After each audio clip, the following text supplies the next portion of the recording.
Good morning students. आज हम लोग पीरियोडिक टेबल के अंतर्गत long form of periodic table देखेंगे। प्रारंभ में मेंडलीफ ने ये कहा था कि तत्वों के भौतिक तथा रासायनिक गुण उनके परमाणु भार पर निर्भर करते थे। तत्पश्चात एक कॉन्सेप्ट ये आया कि परमाणु भार प्रोटॉन तथा न्यूट्रॉनों की संख्या पर निर्भर करते हैं या न्यूट्रॉनों की संख्याओं के योग के बराबर होते हैं। इलेक्ट्रॉन का द्रव्यमान नगण्य होता है और न्यूट्रॉन तथा प्रोटॉन किसी भी तत्व के रासायनिक अभिक्रिया में कोई योगदान प्रदर्शित नहीं करते। रासायनिक अभिक्रिया के लिए उत्तरदायी होते हैं तत्वों के वायतम कक्षा में उपस्थित इलेक्ट्रॉनों की संख्या, और किसी भी परमाणु में इलेक्ट्रॉन की संख्या तथा प्रोटॉनों की संख्या बराबर होती है और इसको नाम दिया गया था क्या, परमाणु संख्या या परमाणु क्रमांक कहते हैं। तो बाद में मेंडलीफ के पीरियोडिक टेबल में ये संशोधन कर दिया गया कि तत्वों के भौतिक तथा रासायनिक गुण उसके परमाणु संख्या पर निर्भर करते हैं। इसके बाद इसमें एक और मॉडिफिकेशन हुआ। चूंकि परमाणु संख्या इलेक्ट्रॉनों के संख्या के बराबर होता है और तत्वों के गुणों के लिए उत्तरदायी होते हैं कौन, इलेक्ट्रॉन उत्तरदायी होते हैं। और यह भी पाया गया कि किसी भी तत्व में एक निश्चित अंतराल के बाद उसके वायतम कक्ष में उपस्थित इलेक्ट्रॉनों की संख्या समान हो जाती है। तो ठीक उसी तरह से कि तत्वों में एक निश्चित अंतराल के बाद तत्वों के गुणों में समानता पाई जाती है। तो फिर इसके बाद ये इसमें संशोधन किया गया कि जब परमाणु संख्या इलेक्ट्रॉनों की संख्या के बराबर होती है तो हो सकता है कि इलेक्ट्रॉनिक कॉन्फ़िगरेशन या तत्वों के इलेक्ट्रॉनिक विन्यास तत्वों के गुणों के लिए उत्तरदायी हो। तो 3 साइंटिस्ट थे जिनका नाम था, एक का नाम था रंग, दूसरे का नाम था क्या, वर्नर, और तीसरे का नाम था क्या, बरी। इन तीनों वैज्ञानिकों ने इलेक्ट्रॉनिक कॉन्फ़िगरेशन को आधार मानकर एक पीरियोडिक टेबल का निर्माण किया जिसको नाम देते हैं long form of periodic table. तो ये कहते हैं कि these scientist form a periodic table based on electronic configuration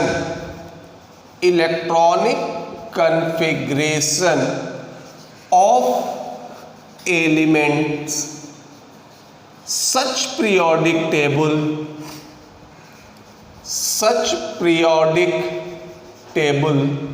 is called long form of periodic table.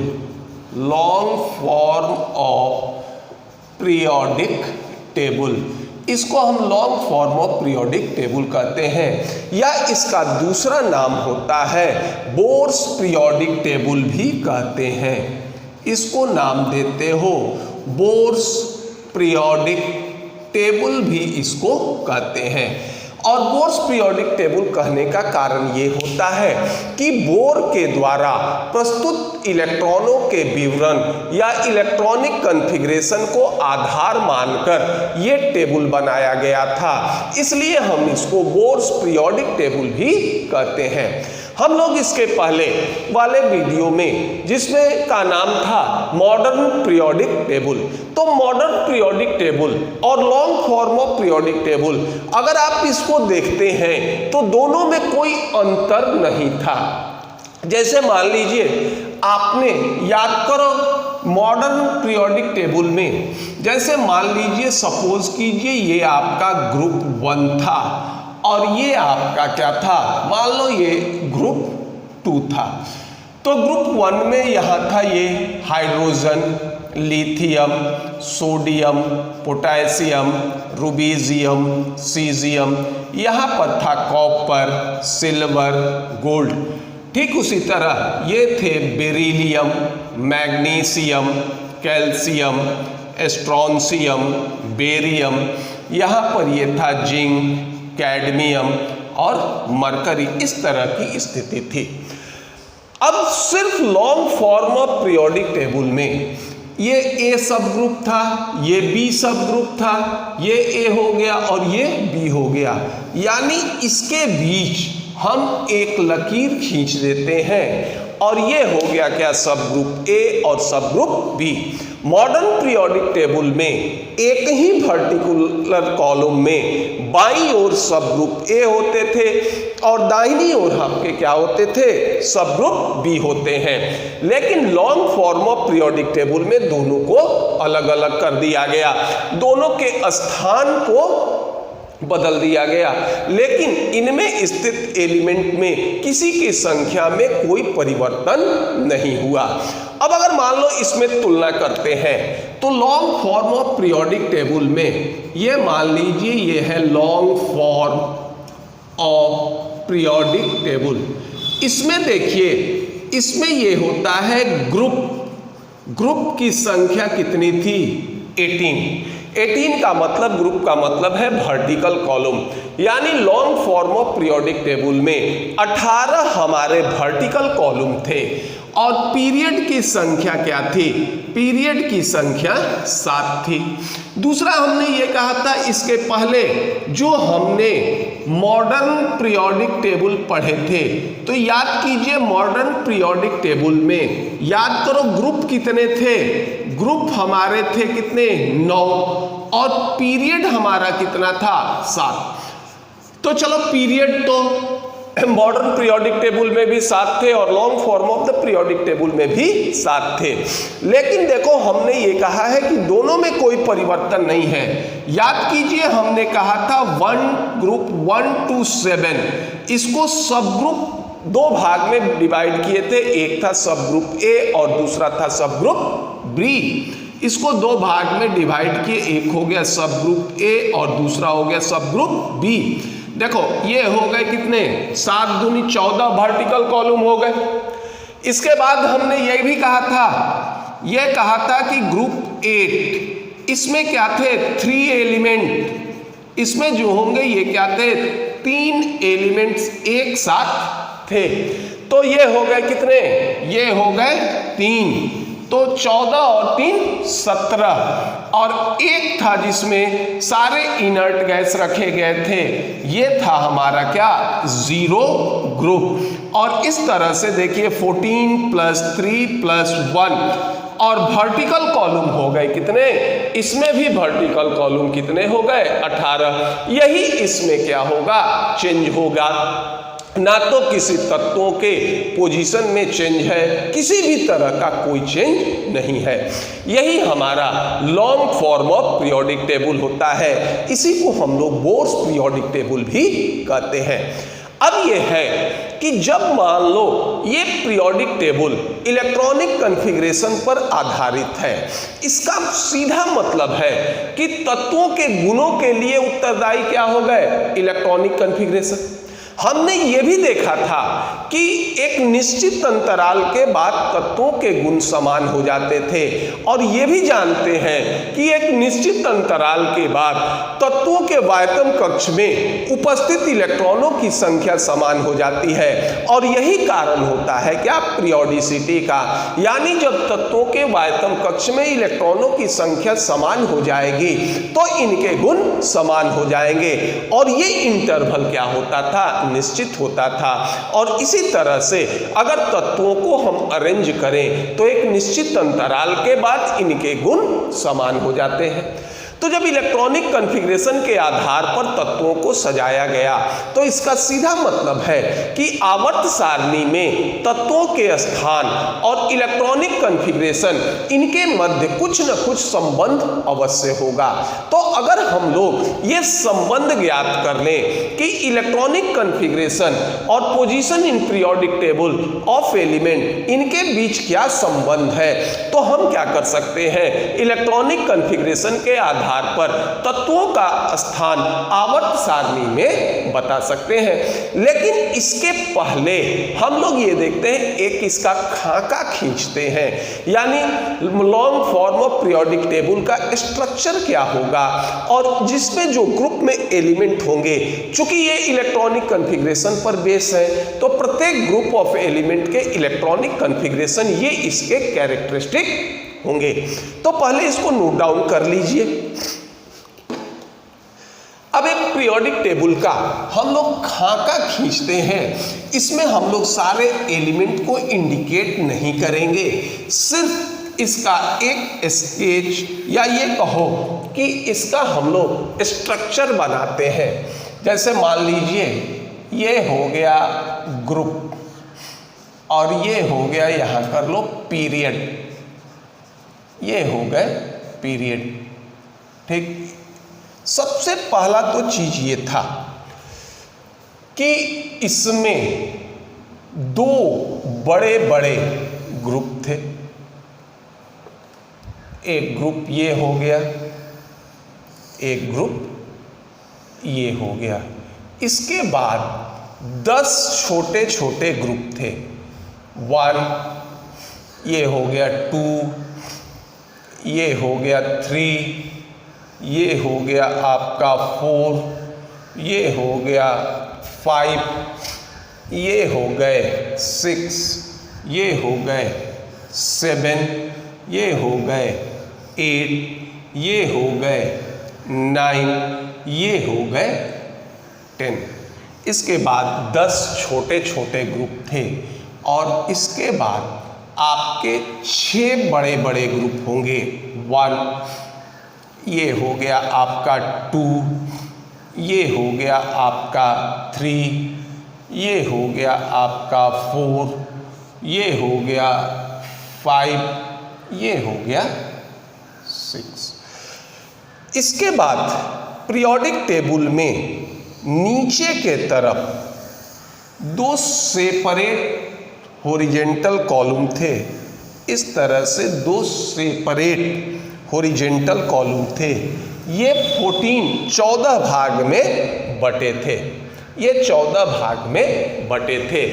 और इस तरह से ये हो गया 1, 2, 3, 4, 5, 6, 7, ये 7 जो होंगे ये आपके पीरियड थे। तो सबसे पहले जो ग्रुप का अरेंजमेंट था, ये चीज 1984 के पहले था। अब देखिए ये हो गया, व्यवस्थित कर दिया गया। क्या, सबसे पहले 1A था, इसके बाद 2A था, इसके बाद 3B था, इसके बाद 4B था, फिर था 5B, ये थे 6B, ये थे क्या 7B। अब देखो ग्रुप 8 में 3 एलिमेंट थे, तो 3 हो गया, ये भी हो गए ग्रुप 8, ये भी हो गए ग्रुप 8 और ये भी हो गए ग्रुप 8। इसके बाद जो ग्रुप था ये था 1B, फिर था 2B, फिर था आपका 3A, ये हो गया क्या 4A, ये हो गए 5A, 6A, 7A और ये आपका था क्या 0। और इस तरह से ये 18 आपके वर्टिकल कॉलम थे। ये चीज 1984 के पहले था। 1984 के बाद IUPAC यानी Indian union of pure and applied chemistry, international union of pure and applied chemistry, इन्होंने ये किया कि लेफ्ट से राइट के तरफ ये 18 एलिमेंट को या 18 ग्रुप को 1 to 18 नंबर दे दिया गया, जिसको हम लोग नाम देते हैं क्या, ग्रुप नंबर कहते हैं। तो ये हो गया ग्रुप नंबर 1, 2, 3, 4, 5, 6, 7, 8, 9, 10, 11, 12, 13, 14, 15, 16, 17 और 18, ये जो होंगे ये ग्रुप नंबर हो गए। अब आप ग्रुप नंबर को इससे क्रॉसपॉन्ड भी कर सकते हैं। अगर मान लो ग्रुप नंबर 13 हुआ तो ये इंडिकेट करेगा 3A को, मान लो ग्रुप नंबर 6 हुआ तो ये इंडिकेट करेगा किसको, 6B को इंडिकेट करेगा। और इस तरह से ग्रुप नंबर ग्रुप से रिलेट हो गए। अब देखिए ये जो 18 कॉलम थे, ये 18 कॉलम इस तरह नहीं बने हैं। ये जानते हैं जब हम इलेक्ट्रॉनिक कॉन्फ़िगरेशन पढ़े थे, हमारे पास 4 जो होंगे ये ऑर्बिटल होते हैं, s orbital, p orbital, d orbital और f ऑर्बिटल। तो s ऑर्बिटल में 2 इलेक्ट्रॉन रहते हैं, तो ये दोनों s यानी लास्ट इलेक्ट्रॉन अगर s ऑर्बिटल में जाए तो उसको s ब्लॉक, तो 2 s ऑर्बिटल में 2 एलिमेंट रहते हैं, तो ये दोनों ब्लॉक हो गया किसका, s का। d में 10 रहते हैं तो ये हो गया किसका, d का ब्लॉक एलिमेंट का, और ये हो गया किसका, p का। नीचे देखो ये कहते कि 14 एलिमेंट के 2 ब्लॉक होते हैं, तो ये हो गए क्या, f ब्लॉक के एलिमेंट। तो ये कहते हैं कि इलेक्ट्रॉनिक विन्यास के आधार पर हम इसको 4 भाग में बांटते हैं। जिस ऑर्बिटल में इलेक्ट्रॉन जाएंगे वो s orbital, s block element, जिसमें p में जाएंगे तो p ब्लॉक, d में जाएंगे तो d ब्लॉक और f में जाएंगे तो f ब्लॉक। s में 2 इलेक्ट्रॉन रह सकते हैं तो 2 कॉलम हो गया किसके लिए, ये होगा s ब्लॉक के एलिमेंट के लिए। p में 6 रहते हैं तो 6 कॉलम किसके लिए हो गया, p ब्लॉक के लिए। d में 10 रहते हैं तो 10 कॉलम किसके लिए हो गए, d ब्लॉक के लिए। f में 14 रहते हैं, लेकिन कभी भी किसी भी परिस्थिति में f ऑर्बिटल जब भी उत्पन्न होता है तो एंटी पेनाल्टीमेट सेल में उत्पन्न होता है, और एंटी पेनाल्टीमेट सेल से या इसके इलेक्ट्रॉन तत्व के गुणों के लिए उत्तरदायी नहीं होते। तो ये गुणों के लिए उत्तरदायी नहीं होंगे तो इन तत्वों के गुण समान होंगे, तो इनके गुण समान होंगे तो इनको पीरियोडिक टेबल में अलग स्थान नहीं देना होगा, एक ही स्थान पर इसको रखा गया।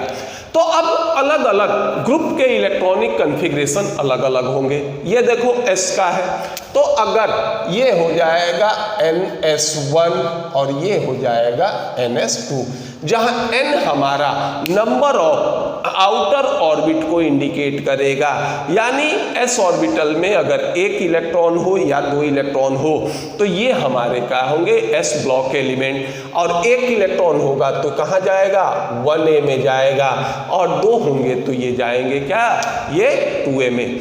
अब ns के बाद नंबर आता है किसका, np का, तो p में 6 इलेक्ट्रॉन होंगे, तो देखो ns2 np1, ये हो जाएगा आपका ns2 np2, ये हो जाएगा ns2 np3, फिर उसी तरह से ns2 np4, ये हो जाएंगे अब आपके ns2 np5, ये हो जाएंगे ns2 np6।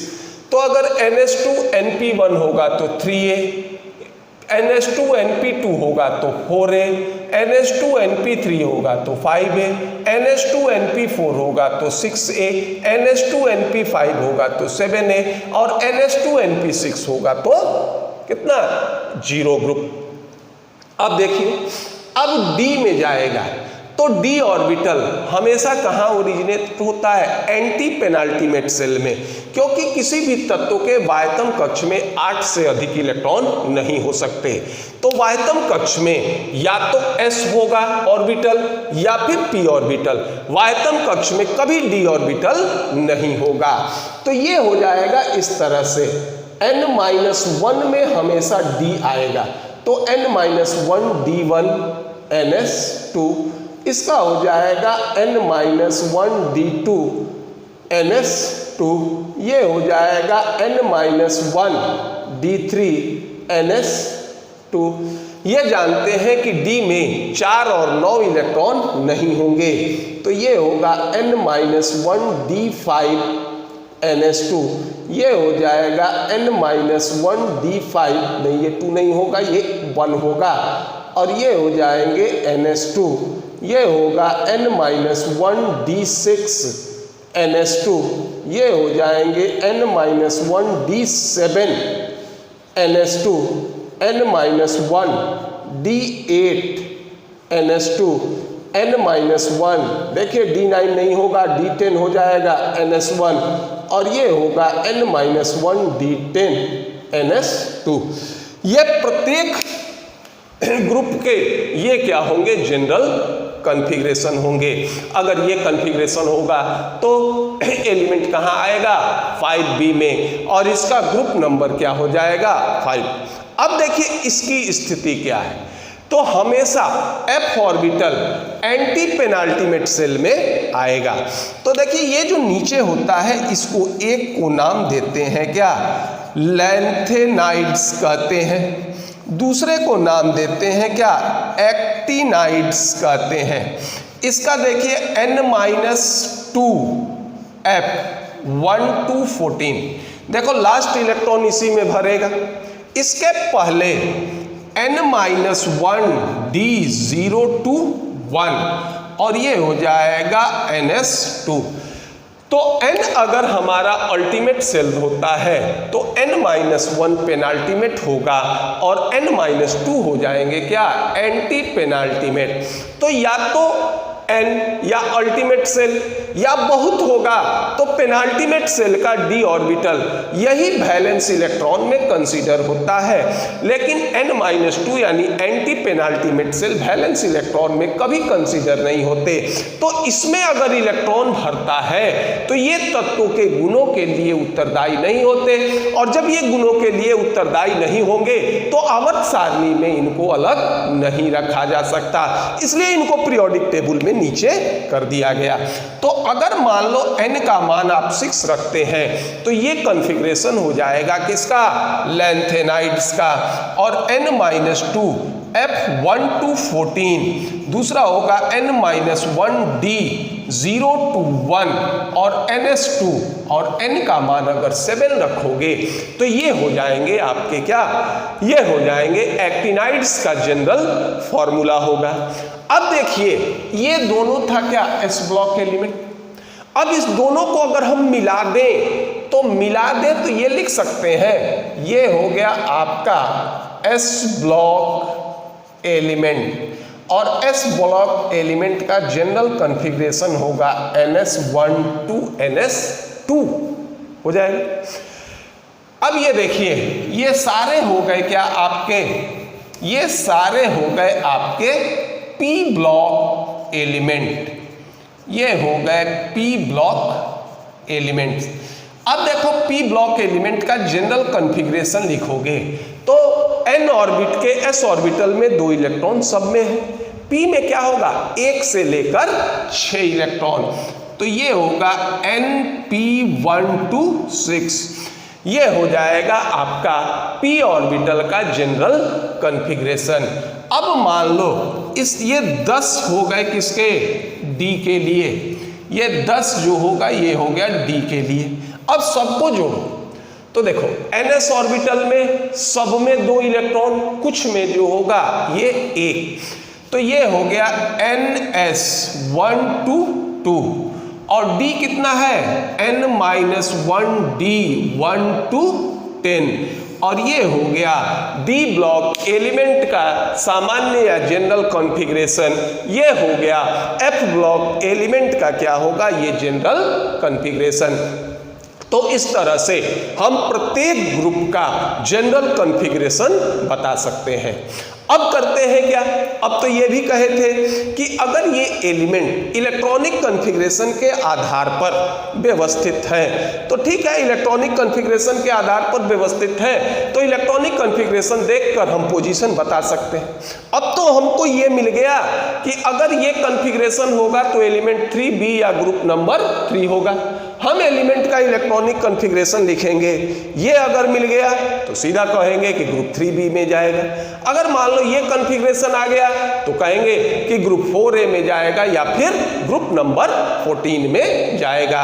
तो इस तरह से इलेक्ट्रॉनिक कॉन्फ़िगरेशन के आधार पर हम तत्वों का पोजीशन आवर्त सारणी में आसानी से बता सकते हैं। तो पहले इसको नोट डाउन कर लीजिए। इसके बाद हम लोग देखेंगे कि इलेक्ट्रॉनिक कॉन्फ़िगरेशन के आधार पर आवर्त सारणी में तत्वों के स्थान को हम किस तरह से बताएंगे। अब देखते हैं कि इलेक्ट्रॉनिक कॉन्फ़िगरेशन के आधार पर हम लोग किस तरह से position of element in periodic table बताएंगे। देखिए इसमें हम लोग दो तरह से जो होगा ये सीखेंगे, पहले ग्रुप नंबर और उसके बाद 1984 के पहले वाला जो सीक्वेंस था उसके आधार पर। तो फर्स्ट ये देखते हैं determination of position of elements in periodic table. देखो पहले ग्रुप नंबर से इंडिकेट करें। हम लोग ग्रुप नंबर को सब ग्रुप ए और बी में भी जो होगा ये क्या कर सकते हैं, रिलेट कर सकते हैं। तो आप ग्रुप नंबर से निकाल लीजिए और सब ग्रुप ए और बी में जा सकते हैं, या फिर सब ग्रुप ए और बी से निकाल लीजिए ग्रुप नंबर में भी जा सकते हैं। तो सबसे पहले ये कहे थे हम एलिमेंट को 4 भाग में बांटते थे। एक होता था एस ब्लॉक एलिमेंट, कहते किसको थे, ये कहते थे कि last electron filled in S orbital.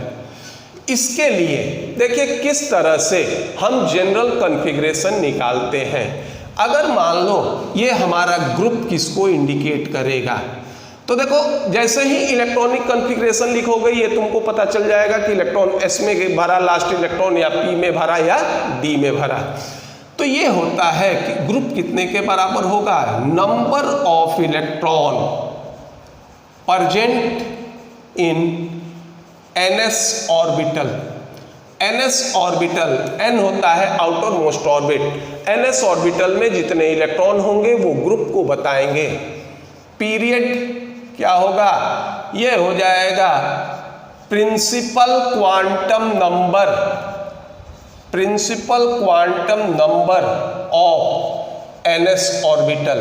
Principal quantum number किसको कहे थे कि जब हम कोई ऑर्बिटल लिखते हैं तो इसके बाईं तरफ जो संख्या होगा वो हमारा क्या होता है, प्रिंसिपल क्वांटम नंबर को इंडिकेट करेगा।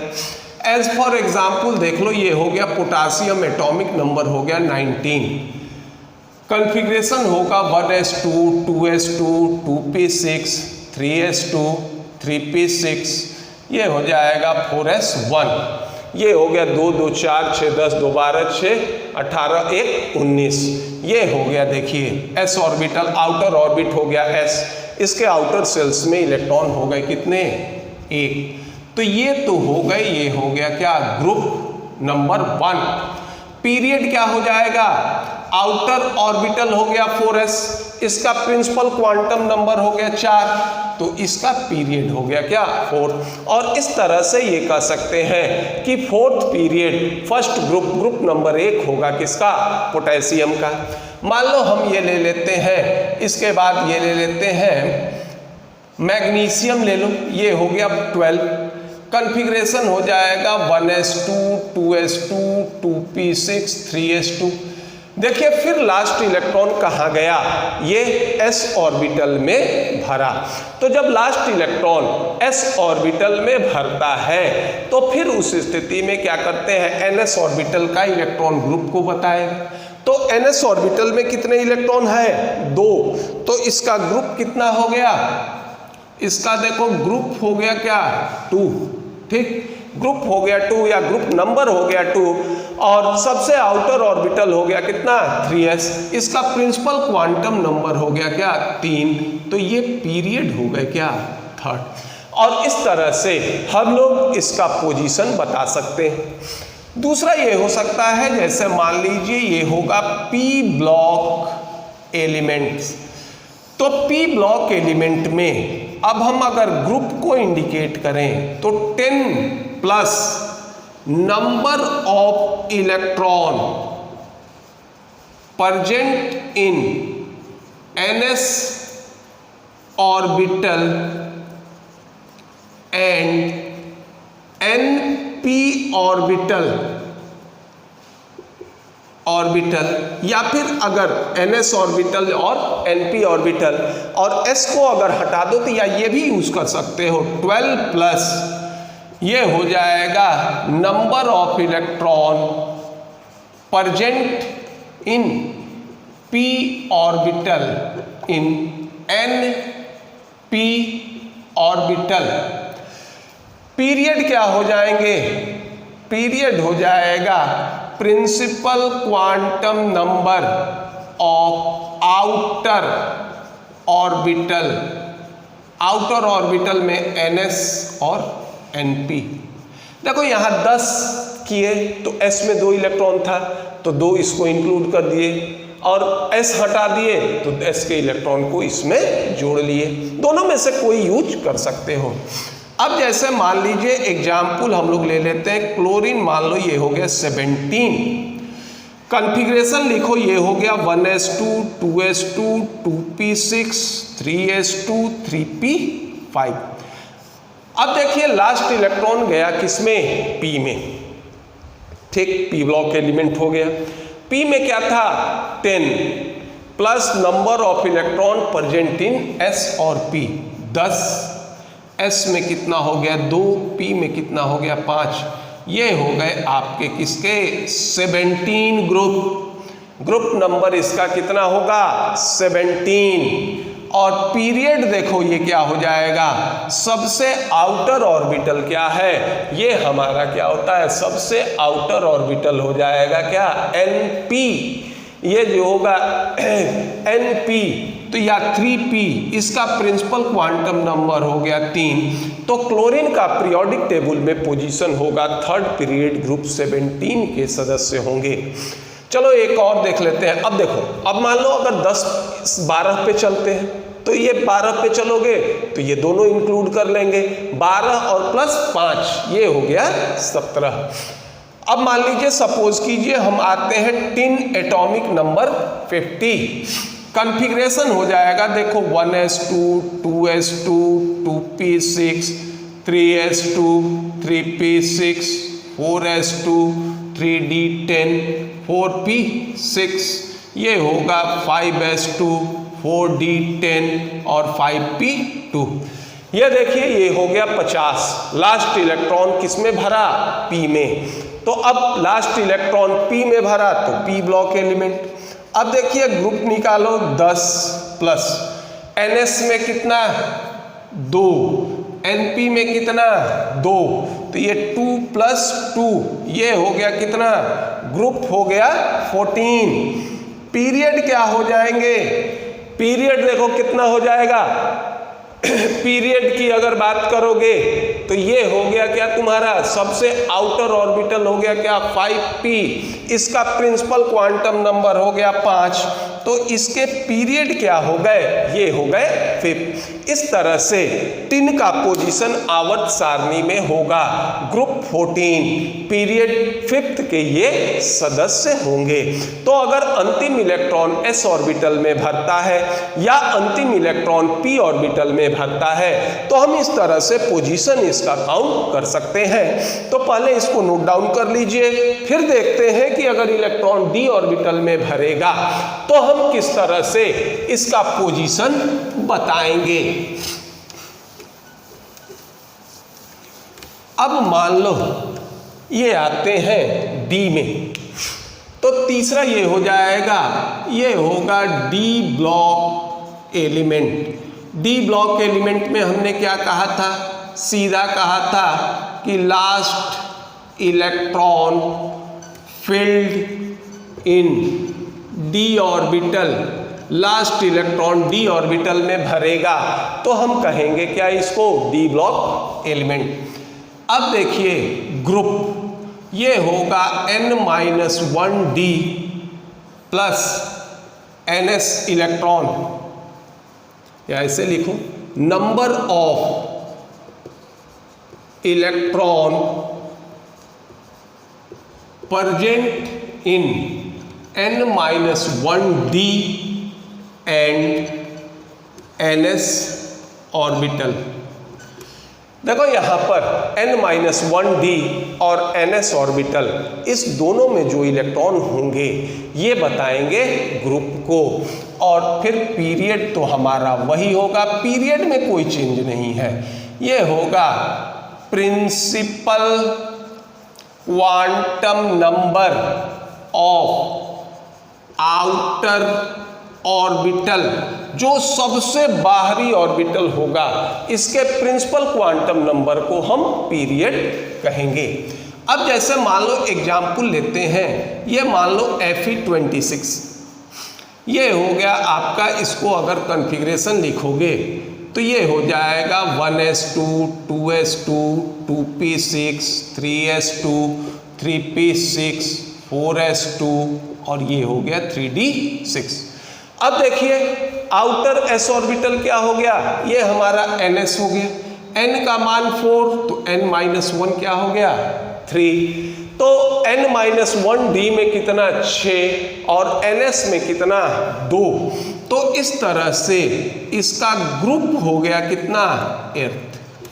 पीरियड कितना हो जाएगा, ग्रुप या ग्रुप नंबर कहो, पीरियड क्या हो जाएगा, सबसे आउटर ऑर्बिटल हो गया क्या 4s, तो इसका प्रिंसिपल क्वांटम नंबर हो गया 4, तो ये हो जाएगा 4s था, तो इसका प्रिंसिपल क्वांटम नंबर हो जाएगा 4, तो आयरन का ग्रुप नंबर होगा 8, पीरियड हो जाएगा हमारा क्या, ये हो जाएंगे 4।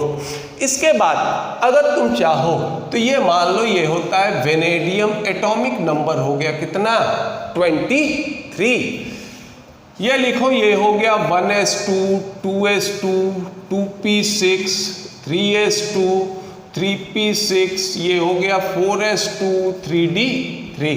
फिर देखिए वही केस है, n=4 तो 4s2 और 3d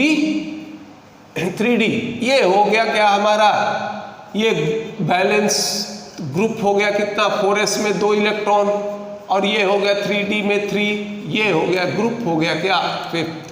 सबसे आउटर ऑर्बिटल क्या हो गए 4s, इसका प्रिंसिपल क्वांटम नंबर हो गया कितना 4, तो इसका पीरियड हो जाएगा क्या 4th। एक और एग्जाम्पल देखते हैं, जैसे मान लो Zn एटॉमिक नंबर 30, कॉन्फ़िगरेशन हो जाएगा हमारा 1s2 2s2 2p6 3s2 3p6 4s2 3d10।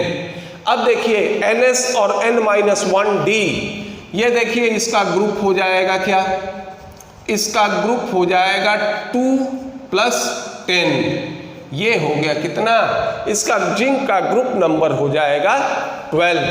और अगर पीरियड देखना चाहते हो तो 4s हो गया हमारा आउटर ऑर्बिटल, तो इसका प्रिंसिपल क्वांटम नंबर हो गया 4, तो इसके पीरियड हो गए क्या 4th। और इस तरह से हम लोग ग्रुप नंबर निकाल सकते हैं। एफ ब्लॉक एलिमेंट ये डायरेक्ट पीरियोडिक टेबल में स्थित नहीं है, ये पीरियोडिक टेबल से अलग इनको रखा गया है और ना ही कभी भी वैलेंस ऑर्बिटल में किसी भी स्थिति में एफ ब्लॉक आते हैं। एफ ऑर्बिटल हमेशा एंटी पेनाल्टीमेट सेल में आता है, इसलिए इसका कोई कंट्रीब्यूशन पोजीशन के डिटर्मिनेशन में नहीं होगा। एक तरीका ये होता है और ये तरीका ग्रुप नंबर का 1984 के बाद आया था, लेकिन 1984 के पहले इसको नोट डाउन कर लीजिए, 1984 के पहले ये ग्रुप नंबर नहीं थे। उस स्थिति में ये जो सब ग्रुप ए और सब ग्रुप बी, इसको इस आधार पर अलग किया गया था कि अगर मान लो डी ऑर्बिटल के आधार पर अलग किया गया था, इसको इस तरह से करते थे कि ई डी जीरो का मतलब क्या होता है, D orbital does not originate और D10 का मतलब होता है क्या, फुलफिल्ड डी ऑर्बिटल। अगर ये स्थिति होता है तो ये जाते हैं कहाँ, ये जाते हैं सब ग्रुप ए में, ठीक, क्योंकि इलेक्ट्रॉनिक कॉन्फ़िगरेशन बेस किस पर था, ये सॉरी पीरियोडिक टेबल बेस्ड था इलेक्ट्रॉनिक कॉन्फ़िगरेशन पर, तो सब डिवीजन का आधार यही था। और दूसरा ये था कि if D orbital partially field का मतलब है D1 to 9, ये जाएंगे कहाँ, ये जाएंगे सब ग्रुप बी में। कुछ एक्सेप्शन को छोड़कर बाकी सारे इसी पर चलते थे। ये 1984 के पहले का जो होगा ये बात है। आज के डेट में हम लोग जो इसके पहले पढ़े ग्रुप नंबर वही चलता है, ये पहले का जो होगा ये सीक्वेंस है। इसमें कुछ अपवाद भी आएंगे। अब ये स्थिति था। अब इसके बाद ये कहा गया कि if electron filled in, if last electron filled in s और p ऑर्बिटल, अगर मान लो s या p ऑर्बिटल में लास्ट इलेक्ट्रॉन भरते हैं तो क्या कहा गया, number of electron present in ns and np orbital, और इसको नाम देते थे क्या, ये कहलाता है क्या, वैलेंस इलेक्ट्रॉन। और ये वैलेंस इलेक्ट्रॉन बताएगा किसको, ग्रुप को बतलाएगा। और फिर ये होगा principal quantum number of outer orbital, ये बताएगा किसको, ये बताएगा पीरियड को। तो देखो पहले पीरियड में भी कोई परिवर्तन नहीं था, पहले भी principal quantum number of outer orbital period को बताते थे, आज भी और अब पहले अभी भी principal quantum number of outer orbital period को बताएंगे। लेकिन यहाँ एक टर्म आएगा वैलेंस इलेक्ट्रॉन, ये बताएगा किसको, ग्रुप को। दूसरा ये था कि if last electron filled in D orbital, जब लास्ट इलेक्ट्रॉन डी ऑर्बिटल में भरेगा तो ये हो जाएगा कि number of electron present in n-1 D orbital plus ns orbital, ये बताएंगे किसको, ये बताएंगे आपको वैलेंस इलेक्ट्रॉन को, ये बताएगा वैलेंस इलेक्ट्रॉन को। और ये हो जाएगा क्या, ग्रुप। और पीरियड को कौन बताएगा, फिर वही बताएगा principal quantum number of outer orbital, ये बताएंगे किसको, पीरियड को। और जब हम इलेक्ट्रॉनिक कॉन्फ़िगरेशन लिखेंगे तो अगर डी ऑर्बिटल ओरिजिनेट नहीं करे या फुलफिल्ड डी ऑर्बिटल हो तो दे दोगे सब ग्रुप ए, और डी में यदि 1 से 9 इलेक्ट्रॉन होंगे तो ये जाएंगे सब ग्रुप बी। यहाँ पर एक चीज और क्लियर होता है, और ये था कि n इंडिकेट करता है किसको, अल्टीमेट सेल को, और n-1 ये इंडिकेट करता है किसको, पेनाल्टीमेट सेल को इंडिकेट करता है। तो इससे हम लोग एक चीज और इंडिकेट करेंगे और एक इंफरेंस निकालेंगे कि यदि इलेक्ट्रॉन s या p ऑर्बिटल में भरता है तो उस स्थिति में आउटर सेल्स या अल्टीमेट सेल के इलेक्ट्रॉन तत्वों के गुणों के लिए उत्तरदायी होंगे, क्योंकि वही कहलाएंगे क्या, वैलेंस इलेक्ट्रॉन।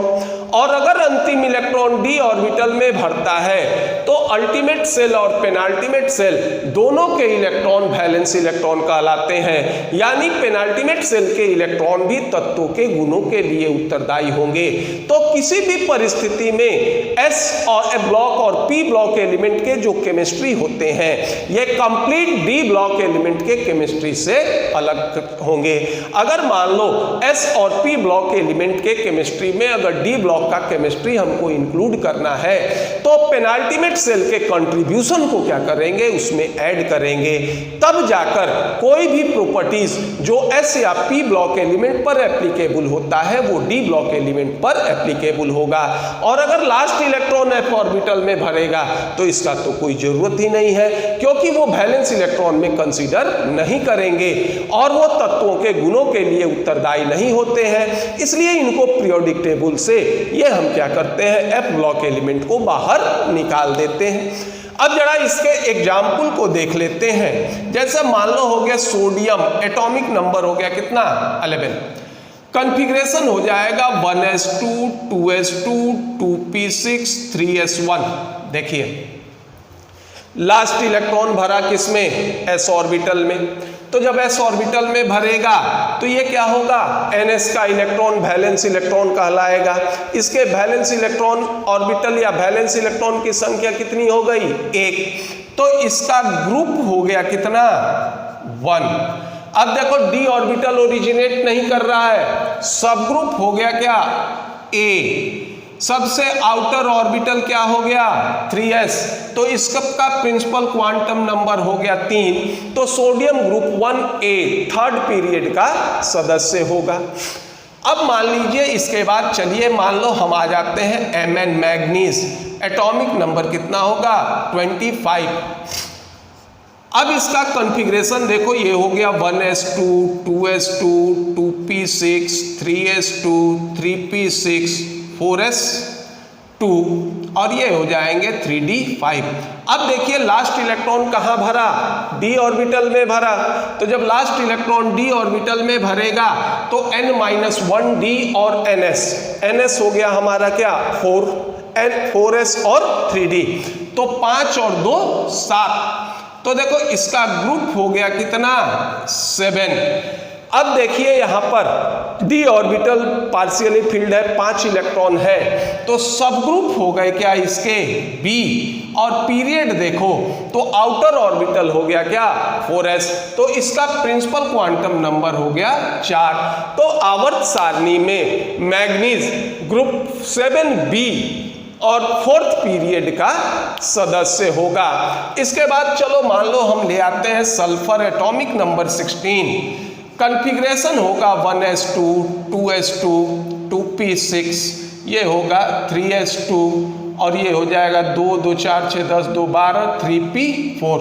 अब देखिए लास्ट इलेक्ट्रॉन किस में भरा, p में, तो ns और np के इलेक्ट्रॉन वैलेंस इलेक्ट्रॉन कहलाएंगे। ns में देखो 2 इलेक्ट्रॉन, np में देखो 4 इलेक्ट्रॉन, तो ये वैलेंस इलेक्ट्रॉन की संख्या हो गई कितनी 6, तो इसका ग्रुप हो गया क्या 6। डी ऑर्बिटल ओरिजिनेट नहीं करता है तो सब ग्रुप हो गया क्या A। पीरियड अगर देखो तो सबसे आउटर ऑर्बिटल हो गया 3p, इसका प्रिंसिपल क्वांटम नंबर हो गया कितना 3, तो इसका पीरियड हो जाएगा क्या 3rd, तो ये हो जाएगा sulphur group 6a third period का सदस्य होगा।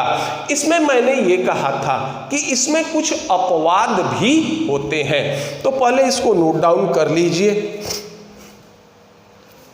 आपके पास मैंने 2 ऑप्शन दिया, या तो इस विधि से भी आप पोजीशन ज्ञात कर सकते हैं या फिर इसके पहले ग्रुप नंबर से भी का भी पोजीशन आप ज्ञात कर सकते हैं। देखो यहाँ पर जो एक्सेप्शन होता है, इस एक्सेप्शन को अगर इंडिकेट करें, जैसे मान लो जिंक एटॉमिक, इससे पहले लो कॉपर, ये हो गया 29, कॉन्फ़िगरेशन हो जाएगा 1s2 2s2 2p6, ये हो जाएगा 3s2 3p6 4s1 3d10। और ठीक इसके बाद ये आ जाएंगे जिंक, एटॉमिक नंबर 30, कॉन्फ़िगरेशन हो जाएगा 1s2 2s2 2p6 3s2 3p6 4s2 3d10। अब देखिए यहाँ लास्ट इलेक्ट्रॉन भरा किसमें, डी में। डी ऑर्बिटल हमारा फुलफिल्ड है, फुलफिल्ड हो जाने के बाद अब इसका हम कंट्रीब्यूशन काउंटिंग नहीं करते। तो अब देखिए आउटर सेल्स में क्या होगा, 1 इसमें कितना 2, तो इसका क्या हो जाएगा, ये ग्रुप हो गया 1 और इसका ग्रुप हो गया क्या 2। अब देखो पीरियड हमारा क्या होगा, पीरियड हो जाएगा सबसे आउटर ऑर्बिटल हो गया क्या 4s। तो पीरियड क्या होता है, आउटर ऑर्बिटल का प्रिंसिपल क्वांटम नंबर, इसका पीरियड होगा 4th और इसका भी पीरियड होगा 4th। देखो एक्सेप्शन कहाँ है, हमने कहा था कि यदि d ऑर्बिटल ओरिजिनेट नहीं करे या फुलफिल d ऑर्बिटल हो तो ये जाएगा किसमें, सब ग्रुप A में। तो यहाँ D में 10 इलेक्ट्रॉन है तो नियम के अनुसार जाना है किसको, सब ग्रुप A में। लेकिन यही इसका अपवाद होगा, ये दोनों जाएंगे कहाँ, सब ग्रुप B में। हम लोग कुछ स्थानों पर पीरियोडिक टेबल के मान्यता को बरकरार रखने के लिए इस तरह के अपवाद का यूज करते हैं। अगर इसका उपयोग हम नहीं करें तो पूरा का पूरा पीरियोडिक टेबल क्या हो जाएगा, ये समाप्त हो जाएंगे। और इसी दोष को दूर करने के लिए हम लोगों ने या आयुपेक ने एक ग्रुप नंबर का यूज किया था। तो यहाँ पर देखो एक्सेप्शन में पूरा का पूरा ग्रुप होगा, ग्रुप 1b और दूसरा हो जाएगा क्या, ग्रुप 2b। ग्रुप 1b में देखो कॉपर हो गया 29, सिल्वर हो गया क्या 47 और गोल्ड हो गया कितना 79। इसमें होंगे जिंक होंगे 30, कैडमियम होगा 48 और मरकरी होगा 80। इस विधि में एक और चीज होता है, देखो ये होगा Fe26, कोबाल्ट 27 और ये होगा निकल 28। अब इसका कॉन्फ़िगरेशन लिखोगे तो ये हो गया 1s2, 2s2, 2p6, 3s2, 3p6, ये हो जाएंगे 4s2 और ये हो जाएगा 3d6। अगर मान लो हम कोबाल्ट का लिखते हैं तो ये हो जाएगा, यहाँ तक तो सेम रहेगा 4s2, 3d7 और अगर आप निकल का लिखते हैं तो ये हो जाएगा 4s2, 3d8। अब इन सब में लास्ट इलेक्ट्रॉन किस में भरा, d ऑर्बिटल में। तो n-1d और ns, इसमें वैलेंस इलेक्ट्रॉन की संख्या होगी 8, इसमें हो गया 9 और इसमें हो गया 10। तो अगर वैलेंस इलेक्ट्रॉन की संख्या 8, 9 और 10 हो तो ये सारे जो होंगे ये जाएंगे कहाँ, ग्रुप 8 में, क्योंकि ग्रुप 8 में 3 एलिमेंट एक साथ रखे गए हैं। और पीरियड अगर देखो तो पीरियड अगर देखोगे तो सबसे आउटर ऑर्बिटल क्या हो गया 4s, तो 4s का प्रिंसिपल क्वांटम नंबर हो गया क्या 4, तो पीरियड हो जाएगा क्या 4। तो फोर्थ पीरियड 8 ग्रुप में जो 3 तत्व एक साथ थे ये होता है हमारा क्या, फेरस, कोबाल्ट और निकेल। यहाँ पर इसके मिलता जुलता एक और स्थिति होता है आर्गन, एटॉमिक नंबर होगा कितना 18, कॉन्फ़िगरेशन होता है 1s2, 2s2, 2p6, 3s2, 3p6। अब देखिए लास्ट इलेक्ट्रॉन किस में भरा, p में, तो p में भरेगा तो ns और np के इलेक्ट्रॉन क्या होंगे, वैलेंस इलेक्ट्रॉन। तो इसमें वैलेंस इलेक्ट्रॉन की संख्या देखो फिर इसमें 8 हो गई। एक बार यहां भी वैलेंस इलेक्ट्रॉन की संख्या 8 हुई थी, लेकिन इसमें अंतिम इलेक्ट्रॉन d में भरा, इसमें अंतिम इलेक्ट्रॉन किस में भरेगा, p में। तो ये याद रखिएगा कि अगर वैलेंस इलेक्ट्रॉन की संख्या 8 हो जाए और अंतिम इलेक्ट्रॉन अगर p ऑर्बिटल में भरे तो ये कहलाएगा क्या, 0 ग्रुप कहलाएगा। और सबसे आउटर ऑर्बिटल होते हैं क्या 3p, इसका प्रिंसिपल क्वांटम नंबर होगा 3, तो इसका पीरियड हो जाएगा क्या 3rd। तो इस तरह से आर्गन आवर्त सारणी में 3rd पीरियड और 0 ग्रुप का सदस्य होगा। तो इस तरह से हम लोग इसको इंडिकेट करेंगे। अब देखते हैं जरा F ब्लॉक एलिमेंट। एक एलिमेंट है एटॉमिक नंबर 57, इसका विन्यास कॉन्फ़िगरेशन होता है 1s2, 2s2, 2p6, 3s2, 3p6, ये हो जाएगा 4s2, 3d10, 4p6।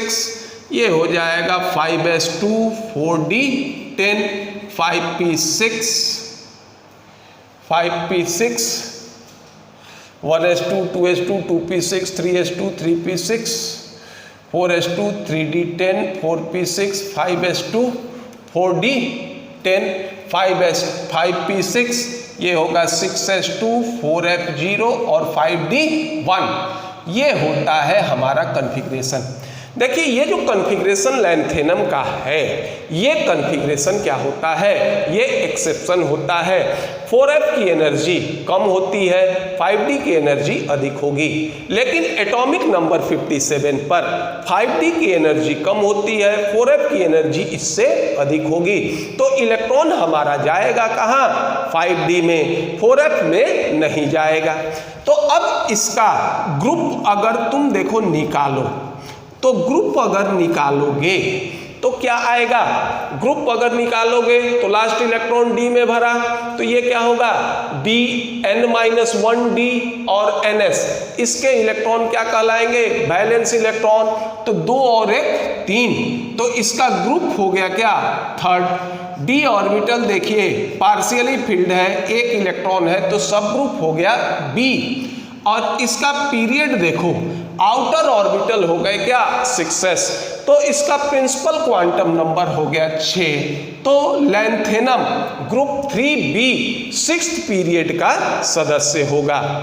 अब देखिए, अब इससे आगे बढ़ेंगे तो देखो इतना दूर एटॉमिक नंबर कितना हो गया 54 इलेक्ट्रॉन, 2 2 4 6 10 2 12 6 18 2 20 10 30 6 36 2 38 10 48 और 6 54। तो इतने दूर को हम सीधा जो होगा ये लिख देते हैं इस तरह से जेनॉन कॉर, क्योंकि इस पे तो कोई कॉन्फ़िगरेशन होना नहीं है, इसमें तो कोई चेंज होगा नहीं। अब देखिए लैंथेनम के बाद ये आएगा सीरियम, एटॉमिक नंबर क्या होते हैं 58, इसका कॉन्फ़िगरेशन हो जाएगा देखो जेनॉन। अब जैसे ही न्यूक्लियर चार्ज 1 यूनिट से बढ़ेगा, अचानक 5f की एनर्जी क्या होगी, 4f की एनर्जी कम होगी। अब इलेक्ट्रॉन जाने लगेगा कहाँ, 4f में, तो इसका कॉन्फ़िगरेशन हो जाएगा 6s2 4f1 5d1। अब इसका अगर आप पोजीशन पीरियोडिक टेबल में लेते हैं तो अब देखिए ये हो गया 2 और 1 3, ग्रुप इसका क्या हो गया, ग्रुप हो गया इसका 3, d में 1 इलेक्ट्रॉन, सब ग्रुप हो गया b। पीरियड अगर देखो तो सबसे आउटर ऑर्बिटल हो गया क्या हमारा 6s, इसका प्रिंसिपल क्वांटम नंबर हो गया 6, तो इसका पोजीशन हो जाएगा ग्रुप 3b और पीरियड 6। अब ये जानते हैं कि f ऑर्बिटल में 14 इलेक्ट्रॉन भरेंगे और 1 बाई 1 14 इलेक्ट्रॉन भरेंगे, तो तुम चले आओगे कहाँ, ल्यूटेटियम पर 6s2 4f14 और 5d1। और फिर अगर आप इसका ग्रुप पीरियोडिक टेबल में पोजीशन निकालिए तो 2 और 1 3, फिर वही स्थिति होगा, ये स्थिति होगा क्या, ग्रुप 3b और पीरियड हो जाएंगे कितने 6।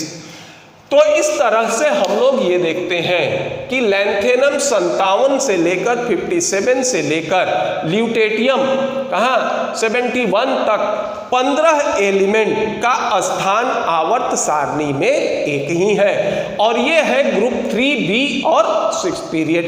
लेकिन इसमें देखो लैंथेनम का पोजीशन अलग है और बाकी सीरियम से लेकर ल्यूटेटियम तक के पोजीशन जो होंगे ये क्या है, एक है। इनमें अंतर क्या है कि इनमें अंतिम इलेक्ट्रॉन d में भरता है और सीरियम से ल्यूटेटियम तक के एलिमेंट में अंतिम इलेक्ट्रॉन कहाँ भरता है, f में। तो इसलिए सीरियम को हम लोग regular periodic table group 3b 6th period में स्थान दे दिए, और बाकी सीरियम से लेकर ल्यूटेटियम तक के एलिमेंट को पीरियोडिक टेबल में नीचे 14 जो वर्टिकल या 14 जो हॉरिजॉन्टल कॉलम बने थे, या 2 हॉरिजॉन्टल कॉलम जिसको 14 भाग में बांटे थे, पहले में इसको रख दिया गया। तो ये देखना पीरियोडिक टेबल में कि ये जो पीरियोडिक टेबल के बाहर 14 कॉलम बने थे 2 क्षैतिज कतारों में, एक स्टार्ट होगा सीरियम से और अंत करेगा कहाँ, ल्यूटेटियम पर। चूंकि इसका प्रारंभ लैंथेनम से होता है इसलिए इसको नाम दे दिया गया क्या, लैंथेनाइड्स कहा गया। अब यही चीज जो 6s 4f और 5d में होता था, ठीक वही चीज आपको 7s 5f और 6d में भी होगा और उसको नाम हम देंगे क्या, एक्टिनाइड्स कहेंगे। इसका भी एग्जाम्पल देख लेते हैं, पहले इसको नोट डाउन कर लीजिए। इसका भी एग्जाम्पल देख लेते हैं और ये स्टार्ट होगा कहाँ, एटॉमिक नंबर 89 से, और 89 एटॉमिक नंबर 89 पर ये हो जाएगा, एलिमेंट होगा एक्टिनियम। देखो ये होता है रेडॉन, रेडॉन का एटॉमिक नंबर होता है 86, यानी 86 तक के हम एलिमेंट लिख दिए। अब ये होगा देखो 7s2 5f 0 और 6d 1, ये हो गया 86, 2 88 और 1 89। अब देखिए अगर आप इसका पोजीशन देखो, फिर लास्ट इलेक्ट्रॉन कहाँ भरा, डी में, तो पीरियड होगा 2 और 1 3, 7s और 6d, तो पीरियड हो जाएगा हमारा, सॉरी ग्रुप वाले चलेंगे, ग्रुप हो जाएगा हमारा क्या, third. D orbital partially field है तो सब ग्रुप हो गए 1, और पीरियड देखो तो आउटर ऑर्बिटल हो गया क्या, 7s। इसका प्रिंसिपल क्वांटम नंबर होता है कितना, 7, तो इसका पोजीशन हो गया ग्रुप 3a 7th पीरियड, यानी ठीक लैंथेनम से नीचे। अब आ जाओ, ये हो जाएगा एक एटॉमिक नंबर बढ़ोगे, ये हो जाएगा थोरियम। जैसे ही एटॉमिक नंबर एक यूनिट से बढ़ेगा, अब इलेक्ट्रॉन 6d में नहीं जाएंगे बल्कि कहाँ चले आएंगे, ये चले आएंगे 5f में, ये होगा 5f और 6d 1। अभी भी जब इलेक्ट्रॉन 5d में बढ़ेगा तो वैलेंस इलेक्ट्रॉन में कोई चेंज नहीं है, ns और n-1d 7s और 6d। जब वैलेंस इलेक्ट्रॉन में चेंज नहीं है तो इसके ग्रुप में भी चेंज नहीं होगा, ना ही इसके पीरियड में चेंज होगा, ये हो जाएगा 3a और पीरियड हो जाएंगे क्या, 7।